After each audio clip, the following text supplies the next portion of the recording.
जब जिंदगी बहुत संघर्ष में चल रही हो, बहुत दुख का जीवन चल रहा हो, बहुत कष्ट का जीवन चल रहा हो,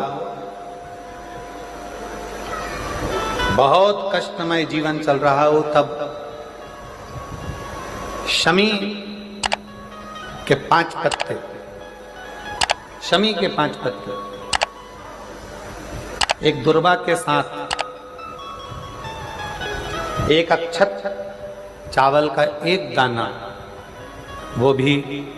हल्दी में भिंगोया हुआ हो या केसर में भिंगोया हुआ हो,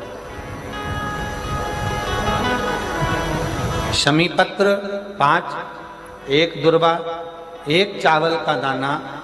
जो दिल से हृदय से बेलपत्री के वृक्ष के नीचे पार्थिव लिंग का निर्माण कर कर मट्टी का शिवलिंग बनाकर प्रदोष काल में, मतलब शाम के समय पर शिवलिंग बनाकर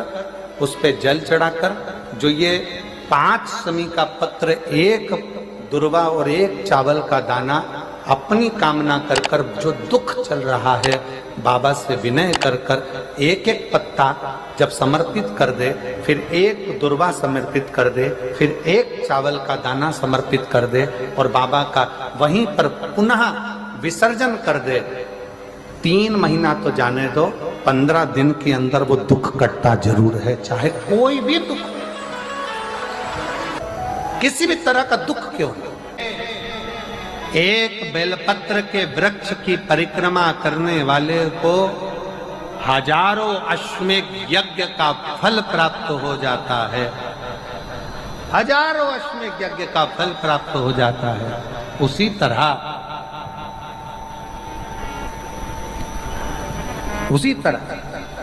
एक पार्थिव लिंग का निर्माण करने वाले को, मिट्टी का शिवलिंग का निर्माण कर कर पूजन करने वालों को 12 ज्योतिर्लिंग के शिवलिंग के दर्शन का पुण्य फल प्राप्त। बहुत ध्यान लगाकर सुनिएगा। एक बेलपत्री और उस बेलपत्री में एक चंदन की बिंदी और एक अक्षत का दाना मात्र रखकर भी अगर शिवालय पर चढ़ा दी जाती है, एक बेलपत्री, एक चंदन का बिंदी, और चंदन फिर निवेदन करेंगे आज के जमाने में तुम लोग सब घिसा घिसाया, पड़ा पड़ाया, डब्बी का सामान ले लेकर, वो नहीं, चंदन की एक मुठिया रखो, थोड़ा सा भी घिसो, जरा सा भी घिसो, उसकी एक बिंदी और एक चावल का दाना, जब हम भगवान देवादिदेव महादेव को समर्पित करते हैं, अपनी कामना कर कर समर्पित करते हैं, तो निश्चितता है, पुराण की कथा कहती है, शंकर भगवान उसका फल शीघ्र प्रदान कर देते हैं। भले आपने कुछ करा ना करा, उसका फल तुम्हें मिल जाता है। में जाना, लोटा भरकर जल समर्पित करना, और कभी तुम्हारे जीवन में अगर तुमको लग रहा है कि मैं दुखों से पीछा छूट ही नहीं रहा, तब उस जगह पर बेलपत्री के मध्य भाग में पीला चंदन, ये जो पत्ती है और ये 2 पत्ती हैं, ये बड़ी पत्ती और ये बीच की जो 2 पत्ती हैं, इसके बीच में जो डंडी का भाग रहता है, जो बीच में डंडी का जो भाग है, बड़ी पत्ती और ये 2 छोटी पत्ती के मध्य में जो डंडी का भाग है, उस डंडी के भाग में पीला चंदन और एक अक्षत पीला,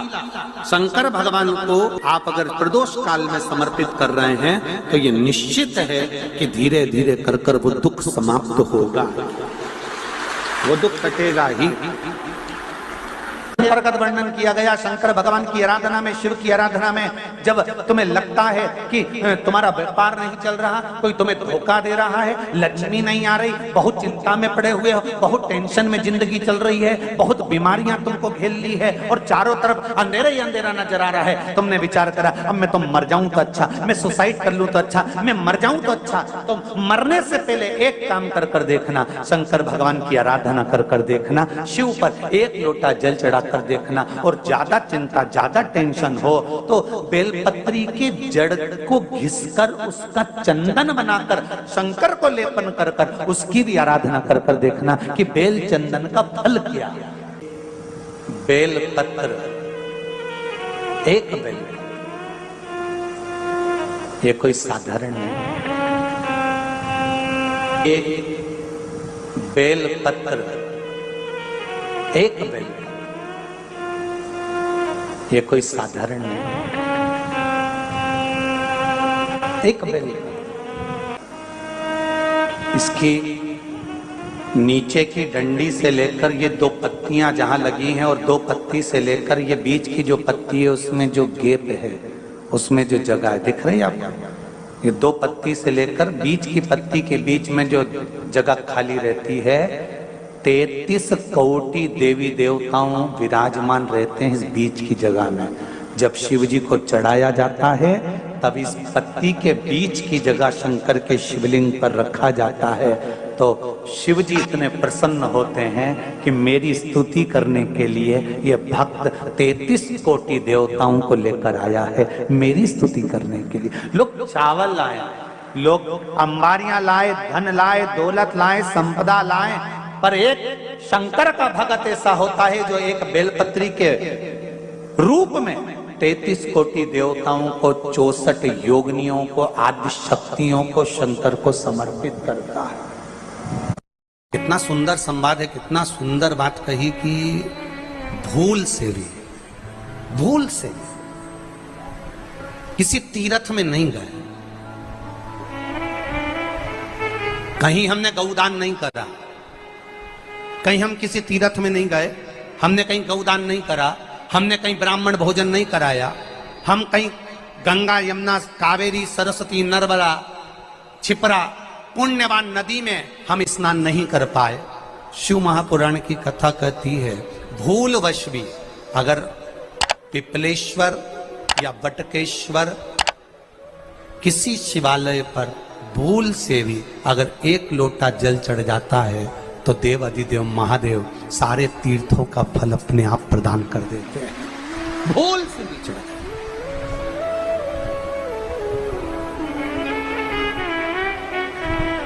एकांतेश्वर महादेव किसी तीर्थ में नहीं गए, कहीं हमने गौदान नहीं करा, कहीं हम किसी तीर्थ में नहीं गए, हमने कहीं गौदान नहीं करा, हमने कहीं ब्राह्मण भोजन नहीं कराया, हम कहीं गंगा यमुना कावेरी सरस्वती नर्मदा छिपरा पुण्यवान नदी में हम स्नान नहीं कर पाए। शिव महापुराण की कथा कहती है भूलवश भी अगर पिपलेश्वर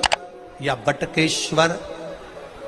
किसी शिवालय पर भूल से भी अगर एक लोटा जल चढ़ जाता है तो देव अधिदेव महादेव सारे तीर्थों का फल अपने आप प्रदान कर देते।